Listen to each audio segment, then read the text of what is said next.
राधे राधे, जय श्री कृष्णा दोस्तों। आज हम ज्येष्ठ मास का अंतिम महात्म्य सुनेंगे। हमने ज्येष्ठ मास के पहले अध्याय से लेकर 29 अध्याय तक के सभी महात्म्य सुने, ज्येष्ठ मास की सभी कथा कहानियां सुनी। आज हम अंतिम अध्याय सुन रहे हैं। आशा करती हूँ आपको सभी अध्याय अच्छे लगे होंगे। एक बार आप भी प्रेम से बोलिए, जय हो विष्णु भगवान की, जय हो माता लक्ष्मी की जय। स्कंद मुनि जी कहने लगे कि हे ऋषि मुनियों, जो फल ज्येष्ठ मास के महात्म्य को श्रवण करने से प्राप्त होता है, आज मैं तुम्हें वह महात्म्य सुनाता हूँ। और वह फल जो 100 यज्ञों के करने से भी नहीं मिलता, समस्त दान देने से, समस्त तीर्थों में जाकर स्नान करने से, जप तप यज्ञ करने से जिस फल की प्राप्ति होती है, वही फल ज्येष्ठ मास के महात्म्य और कथा कहानियों को सुनने से ही प्राप्त हो जाती है। समस्त महात्म्य श्रवण करने से मनुष्य पुनर्जन्म का भागी नहीं होता। वह मनुष्य आवागमन के चक्र से छूट जाता है। उसे 84 लाख योनियों में जन्म नहीं लेना पड़ता। संपूर्ण अथवा आधा, आधे का भी आधा अथवा चतुर्थ भाग भी, या एक अध्याय, आधा अध्याय, एक श्लोक, आधा श्लोक भी जो भक्ति श्रद्धा से श्रवण कर लेता है, उसको अनंत पुण्य फल की प्राप्ति हो जाती है। हे द्विज लोगों, स्वल्प पुण्यवान पुरुषों के पुण्य कार्य में अनेक बाधाएं आती है। अतः विघ्न शांति के लिए मनुष्य को पुण्य कार्य करते रहना चाहिए, क्योंकि अच्छे कार्य में तो बाधाएं आती ही हैं। यदि ज्येष्ठ स्नान कर्म और महात्म्य श्रवण करने में बाधाएं आती है, तो विघ्न के भय से पुण्य कार्य को बीच में नहीं छोड़ना चाहिए। अगर खुद से न हो सके तो दूसरे से ये पुण्य कार्य अवश्य करवाएं। बारंबार पुण्य कर्म को करने से विघ्नों का नाश होता है। कलयुग में करने के योग्य बहुत से कर्म हैं, परंतु कलयुग में पुराण श्रवण सबसे श्रेष्ठ कहा गया है। गो हत्यारा, कृतघ्न, ब्रह्म हत्यारा, पितृघाती, मातृघाती, मद्य पीने वाला, कुष्ठी, चोर, विश्वासघाती, ये सब पापी कलयुग में पुराण श्रवण करने से ही छूट जाते हैं। पुराण सुनने वाला बालक, वृद्ध, आतुर, सकाम हो, निष्काम हो, उत्तम, मध्यम, अधम, सभी को श्रवण करना चाहिए। स्त्री, शूद्र और पतित को भी पुराण सुनना चाहिए। इसके सुनने से सर्वदा ही इष्टफल की प्राप्ति होती है। निष्काम, सकाम, आस्था, अनास्था, स्पर्धा, कपट, स्पृह, सस्पृह सभी लोग पुराण सुनने से अपने मनोरथों को प्राप्त कर लेते हैं। भक्तिहीन होकर भी पातकी पुराण श्रवण तथा इस महात्म्य को सुनने से स्वर्ग के सुख को प्राप्त करते हैं। इस संबंध में आज हम एक पुरानी पापनाशिनी कथा सुनेंगे। आइए पापनाशिनी कथा का श्रवण करें। एक बार प्रथम द्वारिकापुरी में देवशर्मा नाम का एक ब्राह्मण अपने कुटुंब के साथ रहता था। वह ब्राह्मण वेदशास्त्र व विद्या से हीन था। वह चोरी चकारी करके अपने परिवार का भरण पोषण करता था। वह ब्राह्मण ब्रह्म कर्म, प्रेत कर्म, दुष्कर्म करता था। वह चोरी की नीयत से एक स्थान से दूसरे स्थान की यात्राएं करता था। तब एक बार ज्येष्ठ का महीना था। तब वह एक रमणीक नगरी में पहुंचा। उस नगर के लोग ज्येष्ठ स्नान करने गोमती नदी पर जाते। वहां वे स्नान आदि करके पूजा पाठ करते, दान पुण्य करते और फिर विष्णु भगवान के मंदिरों में दर्शन करने जाते। तब उन दिनों में विष्णु भगवान के मंदिर में काशी के एक व्यास जी ज्येष्ठ मास के महात्म्य और कथा कहानियों को सुनाने के लिए आए, तो गांव के सभी लोग उनसे ज्येष्ठ मास के महात्म्य को सुनते और फिर वे उन्हें खूब दान दक्षिणा, स्वर्ण आदि का दान करते। इस तरह नगर के लोग दोपहर तक वहीं मंदिर में रहते। तब वह देवशर्मा ब्राह्मण चोरी की नीयत से वहां रहने लगा, लेकिन उसे चोरी करने का मौका ही नहीं मिला। कभी वह चोरी की नीयत से विष्णु भगवान के मंदिर में लोगों के बीच बैठता, तो कभी तालाब पर स्नान करने वालों के पास भटकता, तो कभी उनके घरों में जाता, लेकिन उसे चोरी करने का मौका ही नहीं मिला। उसने तालाब पर देखा कि बहुत सी स्त्रियां कीमती कपड़े और गहने तालाब की पाल पर रख कर तालाब में स्नान कर रही है, तो वह चोरी करने के नियत से गया, लेकिन वह चोरी ही नहीं कर पाया। इस तरह ज्येष्ठ मास की पूर्णिमा तिथि आ गई। तब उस दिन भी नगर के लोगों ने उत्साहपूर्वक ज्येष्ठ मास में गोमती नदी में स्नान किया। फिर ज्येष्ठ मास की पूर्णिमा की कथा का श्रवण व्यास जी से किया। तब नगर के सभी लोगों ने व्यास जी का पूजन किया, खूब आदर सत्कार किया। पूरे मास नगर के लोगों ने व्यास जी से ज्येष्ठ मास की कथा कहानियों का श्रवण किया था। आज अंतिम दिन था तो सभी उन्हें कीमती आभूषण, वस्त्र, रुपया, फल, तांबूल अर्पित कर रहे थे। उस समय वह ब्राह्मण उन सबको यह करते हुए देख रहा था। तब उसने देखा कि व्यास जी के पास धन का ढेर लग गया। तब वह देव शर्मा ब्राह्मण मन ही मन सोचने लगा कि अगर मैं व्यास जी के धन को किसी प्रकार से हड़प कर लूं तो मैं धनवान बन जाऊंगा। तब वह व्यास जी के पास पहुंचकर उनके चरणों में प्रणाम करके बोला कि हे देव, मैं आपको प्रणाम करता हूँ। मैं बड़ा ही दीन गरीब ब्राह्मण हूँ। मेरे पास आपको देने के लिए कोई धन नहीं, लेकिन मैं अपना यह शरीर आपकी सेवा के लिए अर्पित करता हूँ। आप मेरी सेवा स्वीकार करें, आप मुझे अपना दास स्वीकार करें। मैं आपकी सेवा करना चाहता हूँ। जहाँ जहाँ आप जाएंगे मैं भी वहीं आपके साथ रहूंगा। उस देव शर्मा ब्राह्मण ने बनावटी भक्ति दिखलाई। तभी सूर्यास्त होने पर सभी लोग अपने अपने घरों को चले गए। वहां सिर्फ व्यास जी और वह ब्राह्मण ही रह गया। तब व्यास जी ने उस देव शर्मा ब्राह्मण को अपना शिष्य बना लिया। तब व्यास जी बोले कि हे ब्राह्मण, तुम इस धन की गठरी को अपने सिर पर रखकर मेरे साथ मेरे घर तक चलो। तब वह कपटी ब्राह्मण, जो खुद भी यही चाहता था, वह धन की गठरी को खुद के सिर पर रखकर गर्दन नीचे करके व्यास जी के साथ साथ चलने का नाटक करने लगा। जब चलते चलते वे तालाब के पास पहुंचे तो वहां बहुत भीड़ हो रही थी। वह कपटी ब्राह्मण भीड़ का फायदा उठाकर धन की गठरी लेकर भागने लगा। तभी वह कपटी ब्राह्मण बिना मुंडेर के कुएं में जा गिरा। तभी वहां कोलाहल हुआ कि कोई कुएं में गिर गया, बचाओ बचाओ। उधर व्यास जी ने उस ब्राह्मण को बहुत ढूंढा, लेकिन वह कहीं नहीं मिला। तब व्यास जी जोर जोर से चिल्लाने लगे कि मैं मंद बुद्धि था, जो उस धूर्त की बातों में आ गया। वह मेरा सारा धन लेकर भाग गया। इस प्रकार व्यास जी के वचनों को सुनकर नगर के लोगों ने राजा से इसकी शिकायत कर दी। तब नगर के लोग भी उस ब्राह्मण को ढूंढने लगे। तब तक सूर्य उदय हो गया। तब कुछ लोगों ने राजा से कहा कि हे महाराज, कोई व्यक्ति बिना मुंडेर के कुएं में गिर गया है। तब राजा ने अपने पहरेदारों को आज्ञा दी कि कुछ लोग कुएं में गिरे व्यक्ति को बचाओ और कुछ लोग व्यास जी के धन की गठरी को लेकर भागे हुए चोर को पकड़ो। तब राजा की आज्ञा से पहरेदार दो टुकड़ियों में बट गए। कुछ पहरेदार चोर को पकड़ने के लिए गए तो कुछ लोग बिना मुंडेर के कुएं में गिरे हुए व्यक्ति को बचाने पहुंचे। तब नगर के लोगों के साथ व्यास जी भी कुएं के पास पहुंच गए। तब राजा के सिपाहियों ने कुएं में गिरे हुए व्यक्ति को कुएं से बाहर निकाला। उस समय देव शर्मा ब्राह्मण की आखिरी सांसें चल रही थी।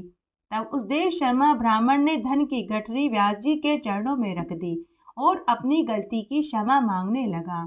उसी क्षण देव शर्मा ब्राह्मण अपनी पुरानी देह को त्याग कर दिव्य शरीर धारण करके दिव्य वस्त्र और दिव्य आभूषणों से अलौकिक हो गया। तभी वहां देवदूत देव विमान लेकर आए और वो देव शर्मा ब्राह्मण को ले जाने लगे। सभी लोग आश्चर्यचकित होकर देखने लगे। तब वह देव शर्मा ब्राह्मण पूर्ववासियों से बोला कि यह सब कुछ आप लोगों की और व्यास जी की कृपा से मुझे प्राप्त हुआ है। मैंने पूरे मास व्यास जी से ज्येष्ठ मास की कथा कहानियों का श्रवण किया और आप लोगों को ज्येष्ठ मास में भगवान विष्णु की पूजा करते हुए, दीपदान करते हुए देखा, तो मुझे आज उसी का फल प्राप्त हुआ है। तब सभी लोगों ने ज्येष्ठ मास और ज्येष्ठ मास के महात्म्य की प्रशंसा करी। स्कंद मुनि जी आगे बोले कि हे ऋषि मुनियों, तब उस नगर के सभी लोगों को मरने के बाद स्वर्ग का सुख मिला। स्कंद मुनि बोले कि हे ऋषि मुनियों, यह मैंने तुम्हें ज्येष्ठ मास का संपूर्ण महात्म्य सुनाया। जो भक्ति भाव से ज्येष्ठ मास के महात्म्य और कथा कहानियों का श्रवण करते हैं, उनके भाग्य का उदय अवश्य होता है। जो व्यक्ति मोहवश अपनी शक्ति के अनुसार कथा सुनाने वाले का पूजन नहीं करता, वह दरिद्रता और रोग से युक्त होता है। जो मनुष्य ज्येष्ठ मास की कथा कहानियों का श्रवण नहीं करते, त्रिविक्रम भगवान का पूजन नहीं करते, ब्राह्मण को दही चावल का दान नहीं करते, वे अगले जन्म में गूंगे, बहरे और पंगु होते हैं। इसमें कोई संदेह नहीं है। सभी ऋषि मुनि ज्येष्ठ मास का संपूर्ण महात्म्य सुनने के बाद स्कंद मुनि जी के ऊपर फूलों की बारिश करने लगे। तो कुछ लोग उनका पूजन करने लगे, तो कुछ लोग फल, तांबूल और दक्षिणा के रुपए रखने लगे और उत्साह से नाचने कूदने लगे। बोलिए विष्णु भगवान की जय। आइए इस अध्याय में हम ज्येष्ठ मास की पूर्णिमा की व्रत कथा सुनते हैं। बोलिए श्री सत्यनारायण भगवान की जय। सत्य को नारायण के रूप में पूजना और नारायण को ही सत्य मानना, यही सत्य नारायण है। सत्य में ही सारा जगत समाया हुआ है। नारायण ही सत्य है, बाकी सब माया है। सत्यनारायण भगवान की कथा सुनने से व्यक्ति के जीवन के समस्त संकट दूर हो जाते हैं। वह मनुष्य सुख, समृद्धि और संतति को प्राप्त करता है। इस कथा को कहने और सुनने से मनुष्य की मन वांछित फल की इच्छा पूरी होती है। सत्यनारायण भगवान की कथा कराने वाले को हजारों साल तक यज्ञ करने जितना फल प्राप्त होता है। इस कथा को भाग्यशाली मनुष्य ही सुन पाता है। यह जरूरी नहीं है कि आप पूर्णिमा का व्रत करें।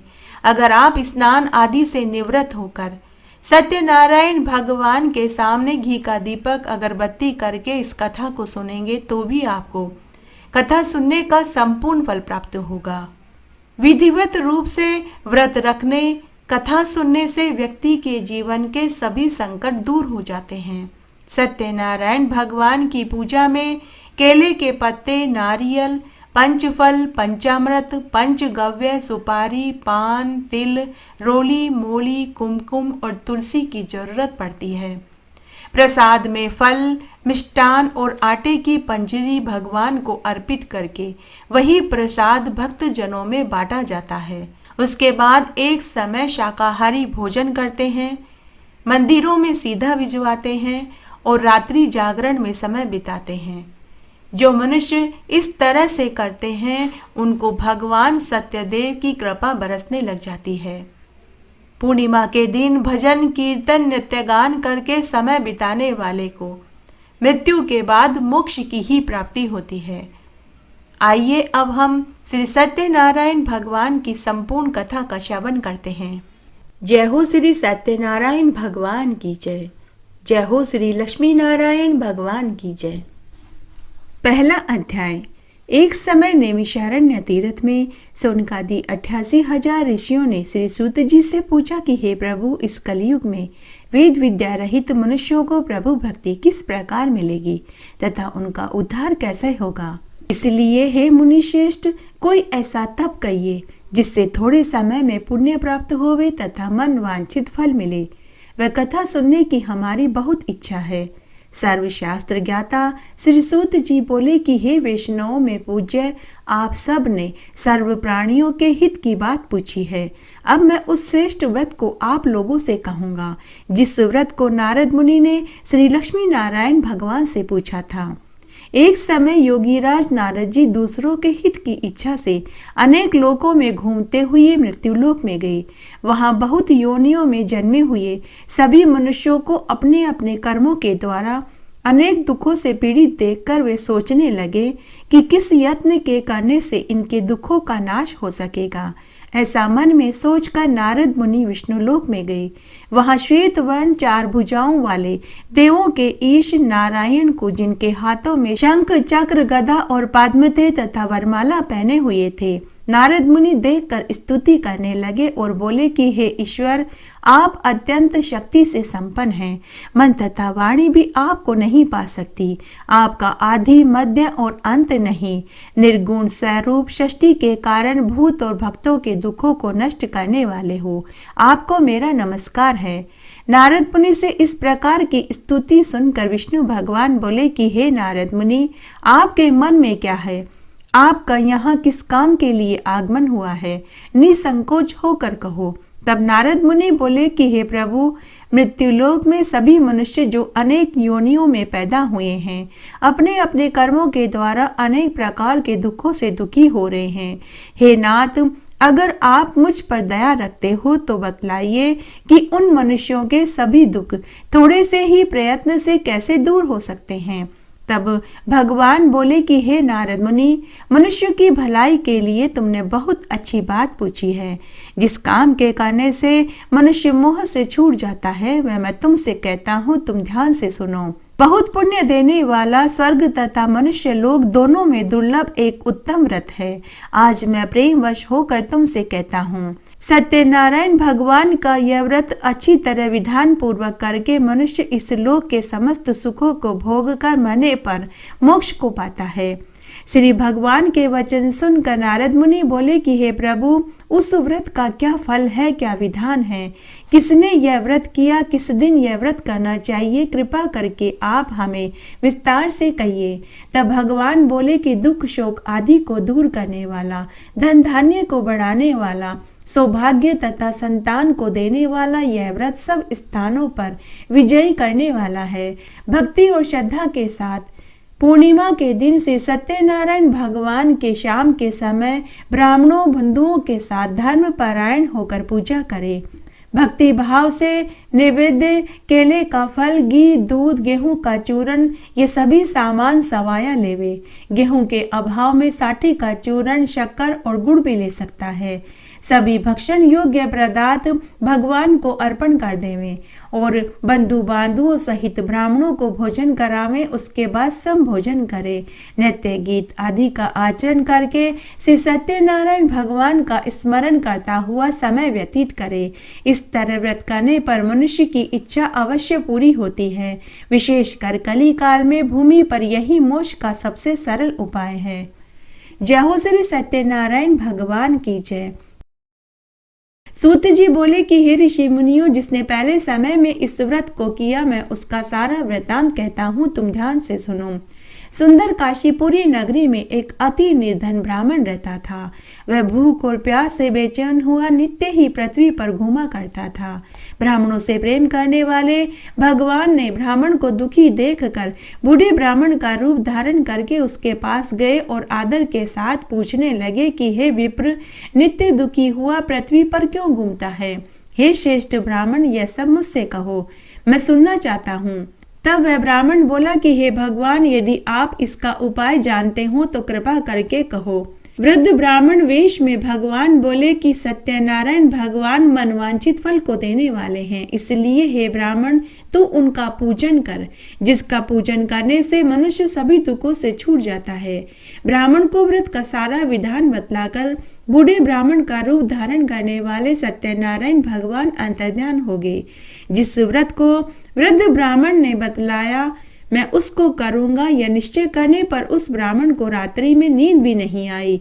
वह सवेरे ही उठ सत्यनारायण भगवान के व्रत का संकल्प करके भिक्षा के लिए चला गया। उस दिन उसको भिक्षा में बहुत सा धन मिला, इससे वह बंधु बांधुओं के साथ सत्यनारायण भगवान का उसने व्रत किया। उस व्रत को करने से वह ब्राह्मण सभी दुखों से छूटकर अनेक प्रकार की संपत्तियों से युक्त हुआ। उस समय से वह ब्राह्मण हर महीने पूर्णिमा के दिन से सत्यनारायण भगवान का व्रत करने लगा। इस तरह नारद जी ने सत्यनारायण का कहा हुआ यह व्रत मैंने तुमसे कहा। हे विप्रो, अब मैं और तुमसे क्या कहूँ? तब ऋषि बोले कि हे मुनिवर, संसार में उस ब्राह्मण से सुनकर किस किस ने इस व्रत को किया वह सब हम सुनना चाहते हैं। इसके लिए हमारे मन में अपार श्रद्धा है। सूत जी बोले कि हे ऋषि मुनियों, जिसने इस व्रत को किया वह सब मैं तुमसे कहता हूँ। एक समय वह ब्राह्मण धन और ऐश्वर्य के साथ बंधु बांधुओं के साथ व्रत करने को तैयार हुआ।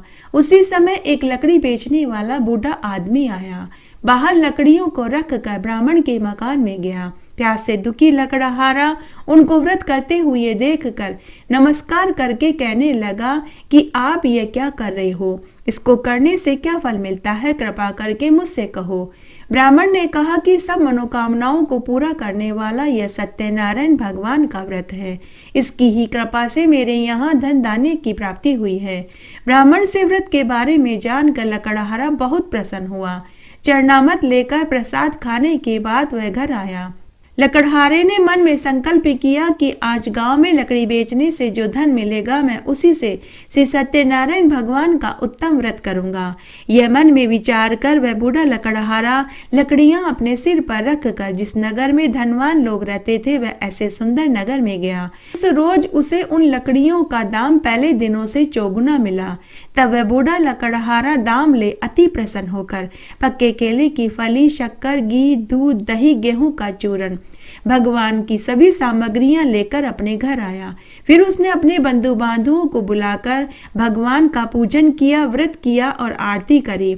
उस व्रत के प्रभाव से वह बूढ़ा लकड़हारा धन, धान्य, पुत्र से युक्त हो इस संसार के समस्त सुखों को भोग कर मरने के बाद वैकुंठ को प्राप्त हुआ। जय हो श्री सत्यनारायण भगवान की जय।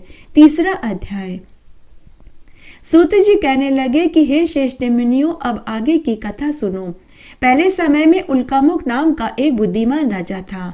वह सत्यवक्ता और जितेंद्रिय था। प्रतिदिन देव स्थानों में जाता, गरीबों को धन देकर उनके कष्ट दूर किया करता था। उसकी पत्नी कमल के समान मुख वाली और सती साध्वी थी। भद्रशिला नदी के तट पर उन दोनों ने सत्यनारायण भगवान का व्रत किया। उस समय वहां एक साधु वेश्य आया। उनके पास व्यापार के लिए बहुत सा धन था। वह नाव को किनारे पर ठहराकर राजा के पास गया और राजा को व्रत करते हुए देखकर विनय के साथ पूछने लगा कि हे महाराज, भक्ति युक्त चित्त से आप ये क्या कर रहे हैं? मेरी सुनने की अपार इच्छा है, कृपया करके आप मुझे बताइए। तो राजा ने कहा कि हे साधु, अपने बंधुओं के साथ पुत्र को देने वाला महाशक्तिवान सत्यनारायण भगवान का व्रत और पूजन कर रहा हूँ।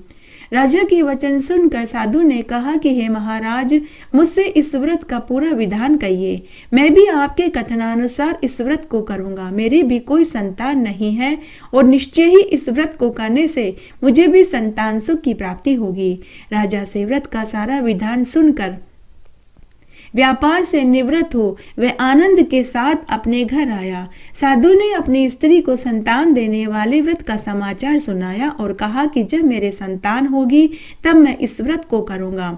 एक दिन उसकी स्त्री लीलावती पति के साथ आनंदित हो सांसारिक धर्म में प्रवृत्त होकर सत्यनारायण भगवान की कृपा से गर्भवती हो गई।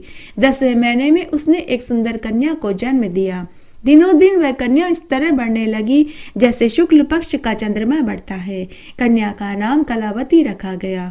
तब लीलावती ने मीठे शब्दों में अपने पति से कहा कि हे स्वामी, आपने जो संकल्प किया था कि भगवान का व्रत करूंगा, अब आप उस व्रत को करिए। साधु ने कहा कि हे प्रिय, इसके विवाह पर करूंगा।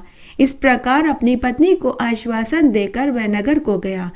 कलावती पितृगृह में वृद्धि को प्राप्त हो गई। साधु ने जब नगर में सखियों के साथ अपनी पुत्री कलावती को देखा तो तुरंत ही दूत को बुलाकर के कहा कि मेरी पुत्री के लिए कोई सुयोग्य वर देख कर के लाओ। साधु की आज्ञा पाकर दूत कंचन नगर पहुंचा। वहां पर बड़ी खोज और देखभाल कर लड़की के लिए सुयोग्य वणिक पुत्र को ले आया। उस सुयोग्य लड़के को देखकर साधु ने अपने बंधु बांधुओं सहित प्रसन्नचित अपनी पुत्री का विवाह उसके साथ कर दिया। किंतु दुर्भाग्य से विवाह के समय भी वह व्रत करना भूल गया। तब भगवान क्रोधित हो गए और उसे शाप दिया कि तुझे दारुण दुख प्राप्त होगा। अपने कार्य में कुशल साधु बनिया अपने जवाई सहित समुद्र के समीप रत्नपुर नगर में आया। वहां दोनों ससुर जवाई राजा चंद्रकेतु के नगर में व्यापार करने लगे। एक रोज भगवान सत्यनारायण की माया से प्रेरित कोई चोर राजा का धन चुराकर भाग रहा था, किंतु पीछे से राजा के दूतों को आता हुआ देखकर चोर ने घबराकर भागते हुए राजा के धन को वहीं चुपचाप रख दिया जहां वे दोनों ससुर जवाई ठहरे हुए थे। जब दूतों ने साधु वेश्या के पास राजा के धन को रखा देखा तो वे उन दोनों को बांध कर के ले गए और प्रसन्नता से राजा के समीप जाकर बोले कि हे महाराज, ये 2 चोर हम पकड़ कर के लाए हैं, देख कर के आप आज्ञा दीजिए। तब राजा की आज्ञा से उनको कठिन कारावास में डाल दिया गया। उनका धन भी छीन लिया गया। सत्यनारायण भगवान के शाप से उसकी पत्नी घर पर बहुत दुखी हुई। घर पर जो धन था चोर चुरा कर के ले गया। शारीरिक मानसिक पीड़ा, भूख प्यास से अति दुखित हो अन्न की चिंता में कलावती एक ब्राह्मण के घर गई। वहां उसने सत्यनारायण भगवान का व्रत होते हुए देखा। फिर उसने कथा सुनी, प्रसाद ग्रहण किया और रात्रि में घर आई। माता ने कलावती से कहा कि हे पुत्री, अब तक कहाँ रही और तेरे मन में क्या है? कलावती बोली कि हे माता, मैंने आज एक ब्राह्मण के घर में श्री सत्यनारायण भगवान का व्रत होते हुए देखा। कन्या के वचन सुनकर लीलावती सत्यनारायण भगवान के पूजन की तैयारी करने लगी।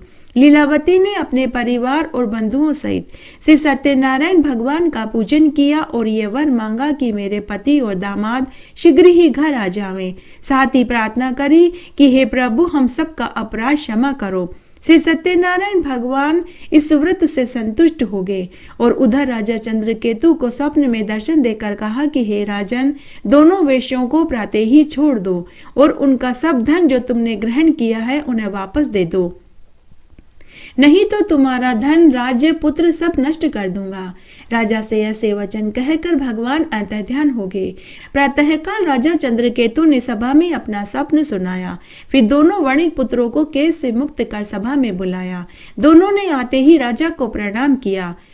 तब राजा मीठे वचनों में बोले कि हे महानुभावों, भाग्यवश ऐसा कठिन दुख तुम्हें प्राप्त हुआ है, अब तुम्हें कोई भय नहीं। ऐसा कहकर राजा ने उनको नए नए वस्त्र आभूषण पहनाए और उनका जितना धन लिया था उसे दुगना धन देकर उनको विदा कर दिया। दोनों वेश्या अपने घर को चल दिए। जय हो श्री सत्यनारायण भगवान की जय। चौथा अध्याय। सूत जी बोले कि वेश्या ने मंगलाचरण करके यात्रा आरंभ करी और अपने नगर को चला। थोड़ी दूर निकलने पर दंडी वेशधारी सत्यनारायण भगवान ने उनसे पूछा कि हे साधु, तेरी नाव में क्या है? अभिमानिक वणिक हंसता हुआ बोला कि हे दंडी, आप ऐसा क्यों पूछते हैं? क्या धन लेने की इच्छा है? मेरी नाव में तो बेलपत्ते भरे पड़े हैं। वेश्या का कठोर वचन सुनकर भगवान ने कहा कि तुम्हारा वचन सत्य हो। दंडी ऐसा कहकर वहां से कुछ दूरी पर जाकर समुद्र के किनारे बैठ गए। दंडी के जाने के बाद वेश्या ने नित्य क्रिया करने के बाद नाव को ऊंची उठी देखकर अचंबा किया और नाव में बैल पत्ते देखकर मूर्छित होकर जमीन पर गिर पड़ा। थोड़ी देर बाद जब मूर्छा खुली तो वह शोक करने लगा। तब उसका दामाद बोला कि पिताजी, आप शोक न करें, यह दंडी का श्राप है, अतः हमें उनकी शरण में चलना चाहिए, तभी हमारी मनोकामना पूरी होगी। दामाद के वचन सुनकर वह दंडी के पास पहुंचा और अत्यंत भक्ति भाव से नमस्कार करके बोला कि मैंने आपसे जो असत्य वचन कहे उसके लिए आप मुझे क्षमा करें। ऐसा कहकर वह रोने लगा। तब दंडी भगवान बोले कि हे वणिक पुत्र, मेरी आज्ञा से बार बार तुझे दुख प्राप्त हुआ है, तू मेरी पूजा और व्रत से विमुख हुआ है। साधु बोला कि हे ईश्वर, आपकी माया से मोहित ब्रह्मा आदि भी आपके रूप को नहीं जानते, तब मैं अज्ञानी कैसे जान सकता हूँ? आप प्रसन्न हुई, मैं सामर्थ्य के अनुसार आपकी पूजा करूंगा, व्रत करूंगा। आप मेरी रक्षा करो और पहले के समान मेरी नौका में धन भर दो। उसके भक्ति युक्त वचन सुनकर भगवान प्रसन्न हो गए और उसकी इच्छा अनुसार वरदान देकर अंतर्ध्यान हो गए। तब उन्होंने नाव पर आकर देखा तो नाव धन से परिपूर्ण थी। फिर भगवान सत्यनारायण का पूजन कर साथियों सहित अपने नगर को गया। जब अपने नगर के निकट पहुंचा तब दूत को घर भेजा। दूत ने साधु के घर जाकर उसकी स्त्री को नमस्कार करके कहा कि साधु अपने दामाद सहित नगर के समीप आ गए हैं। ऐसा सुनकर साधु की स्त्री ने बड़े हर्ष के साथ सत्यनारायण भगवान का पूजन किया, प्रसाद ग्रहण किया और पुत्री से कहा कि मैं अपने पति के दर्शन को जाती हूँ, तो कार्य पूरा करके शीघ्र आ जाना। माता के वचन सुनकर कलावती प्रसाद छोड़ पति के पास गई। प्रसाद अवज्ञा के कारण सत्यदेव भगवान रुष्ट हो गए और उसके पति को नाव सहित पानी में डुबो दिया। कलावती अपने पति को न देखकर रोती हुई जमीन पर गिर पड़ी। इस तरह नौका को डूबा हुआ और कन्या को रोता देखकर साधु दुखित हो गया और हाथ जोड़कर सत्यनारायण भगवान से बोला कि हे प्रभु, मुझसे या मेरे परिवार से जो भूल हुई है उसे क्षमा करो। उसके दीनहीन वचन सुनकर सत्यदेव भगवान प्रसन्न हो गए और आकाशवाणी हुई कि हे साधु, तेरी कन्या मेरे प्रसाद को छोड़ कर आई है, इसलिए इसका पति अदृश्य हुआ है। यदि यह घर जाकर प्रसाद खाकर लौटे तो इसे इसका पति अवश्य मिलेगा। ऐसी आकाशवाणी सुनकर कलावती घर गई, प्रसाद खाकर आई। फिर उसने आकर पति के दर्शन किए। उसके बाद साधु ने बंधु बांधुओं सहित श्री सत्यदेव भगवान का विधि पूर्वक पूजन किया, कथा सुनी, आरती करी। उस दिन के बाद वह साधु अपने परिवार के साथ हर महीने पूर्णिमा का व्रत करने लगा और वह इस जीवन के समस्त सुखों को भोग कर मरने के बाद स्वर्गलोक को प्राप्त हुआ। जय हो श्री सत्यनारायण भगवान की जय। 5वां अध्याय। सूत जी बोले कि हे ऋषियों, मैं और भी कथा कहता हूँ, तुम ध्यान से सुनो। प्रजा पालन में लीन तुंगध्वज नाम का एक राजा था। उसने भी भगवान का प्रसाद त्याग कर बहुत दुख पाया। एक समय वन में जाकर वन्य पशुओं को मारकर बड़ के पेड़ के नीचे आकर के बैठा। वहां उसने ग्वालों को भक्ति भाव से बांधुओं सहित सत्यनारायण का पूजन करते हुए देखा। राजा देखकर भी अभिमानवश वहां नहीं गया और नहीं नमस्कार किया। जब ग्वालों ने भगवान का प्रसाद राजा के सामने रखा तो राजा ने प्रसाद को त्याग दिया और अपनी सुंदर नगरी में चला गया। वहां उसने अपना सब कुछ नष्ट पाया तो राजा जान गया कि यह सब कुछ भगवान ने किया है। तब वह विश्वास कर ग्वालों के समीप आया। विधि विधान से श्री सत्यनारायण भगवान की कथा सुनी, पूजन किया और प्रसाद ग्रहण किया तो सत्यदेव भगवान की कृपा से सब पहले जैसा हो गया और दीर्घ काल तक सुख भोग करने के बाद स्वर्ग को प्राप्त हुआ। जो मनुष्य इस परम दुर्लभ व्रत को करेगा, भगवान सत्यदेव की कृपा से उसे धन धान्य की प्राप्ति होगी। निर्धन धनी हो जाएगा, बंदी बंधन से मुक्त हो जाएगा और निर्भय हो जाएगा। संतानहीनों को संतान प्राप्त होगी। सब मनोरथ पूर्ण होकर अंत में वैकुंठ धाम को जाता है। जिन्होंने पहले इस व्रत को किया, अब उसके दूसरे जन्म की कथा कहता हूँ, तुम ध्यान से सुनो। वृद्ध शतानन ब्राह्मण ने सुदामा का जन्म लेकर मोक्ष को पाया। उल्कामुख नाम का राजा दशरथ होकर वैकुंठ को प्राप्त हुआ। साधु नाम के वेश्य ने मोरध्वज बनकर अपने पुत्र को आरे से चीर कर मोक्ष को प्राप्त हुआ। महाराज तुंगध्वज ने शंभु होकर भगवान में भक्ति युक्त हो कर्म कर मोक्ष को प्राप्त हुआ। जय हो श्री सत्यनारायण भगवान की जय। जय हो श्री सत्यदेव भगवान की जय। आइए अब हम श्री सत्यनारायण भगवान की आरती बोलते हैं। ओम जय लक्ष्मी रमणा, स्वामी जय लक्ष्मी रमणा, सत्यनारायण स्वामी जन पाठक हरणा। ओम जय लक्ष्मी रमणा, रतन जड़ित सिंहासन अद्भुत छवि राजे, स्वामी अद्भुत छवि राजे। नारद करत निरंतर घंटा ध्वनि बाजे। ओम जय लक्ष्मी रमणा, रकत भये कलि कारण द्विज को दर्श दियो, स्वामी द्विज को दर्श दियो। बूढ़ो ब्राह्मण बन कर कंचन महल दियो। ओम जय लक्ष्मी रमणा, दुर्बल वीर कराल जिन पर कृपा करी, स्वामी जिन पर कृपा करी। चंद्रचूड़ एक राजा तिनकी विपत्ति हरी। ओम जय लक्ष्मी रमणा, वेश मनोरथ पायो श्रद्धा तज दीनी, स्वामी श्रद्धा तज दीनी। सो फल भोग्यो प्रभु जी तेरी स्तुति की। ओम जय लक्ष्मी रमणा, भाव भक्ति के कारण छिन छिन रूप धरो, स्वामी छिन छिन रूप धरो। श्रद्धा धारण कीनी तिनको काज सरो। ओम जय लक्ष्मी रमणा, ग्वाल बाल संग राजा वन में भक्ति करी, स्वामी वन में भक्ति करी। अनवांछित फल दीना दीन दयाल हरि। ओम जय लक्ष्मी रमणा, चढ़त प्रसाद सवायो कदली फल मेवा, स्वामी कदली फल मेवा। धूप दीप तुलसी से राजी सतदेवा। ओम जय लक्ष्मी रमणा, श्री सत्यनारायण जी की आरती जो कोई जन गावे, स्वामी जो कोई जन गावे।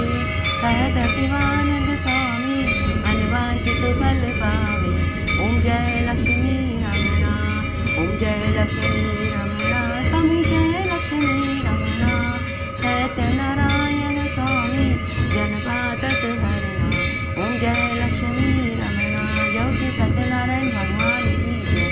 आइए अब हम जगदीश भगवान की आरती बोलते हैं। ओम जय जगदीश हरे, स्वामी जय जगदीश हरे। भक्त जनों के संकट, दास जनों के संकट क्षण में दूर करे। ओम जय जगदीश हरे, जो ध्यावे फल पावे, दुख विन से मन का, स्वामी दुख विन से मन का। सुख संपत्ति घर आवे, कष्ट मिटे तन का। ओम जय जगदीश हरे, मात पिता तुम मेरे किसकी स्वामी शरण गऊँ किसकी। तुम बिन और न दूजा आस करूँ जिसकी। ओम जय जगदीश हरे तुम पूर्ण परमात्मा तुम अंतर्यामी स्वामी तुम अंतर्यामी। पार ब्रह्म परमेश्वर तुम सबके स्वामी। ओम जय जगदीश हरे तुम करुणा के सागर तुम पालन करता स्वामी तुम पालन करता। मैं मूरत कलकामी कृपा करो भरता। ओम जय जगदीश हरे तुम हो एक अगोचर सबके प्राणपति स्वामी सबके प्राणपति। किस विध मिलूं दया में तुमको मैं कुमति। ओम जय जगदीश हरे दीन बंधु दुख हरता तुम ठाकुर मेरे स्वामी तुम रक्षक मेरे। अपने हाथ उठाओ द्वार बड़ा तेरे। ओम जय जगदीश हरे विषय विकार मिटाओ पाप हरो देवा स्वामी पाप हरो देवा। श्रद्धा भक्ति बढ़ाओ संतन की सेवा। ओम जय जगदीश हरे। इस तरह आज हमने ज्येष्ठ मास का अंतिम 30वां अध्याय सुना। साथ ही हमने श्री सत्यनारायण भगवान की कथा और आरती सुनी। आशा करती हूँ आपको ज्येष्ठ मास का पूरा फल प्राप्त हुआ होगा। मेरे साथ बने रहने के लिए आपका धन्यवाद। आगे आने वाली कथा कहानी के लिए भी आप इसी तरह मेरे साथ बने रहें। धन्यवाद।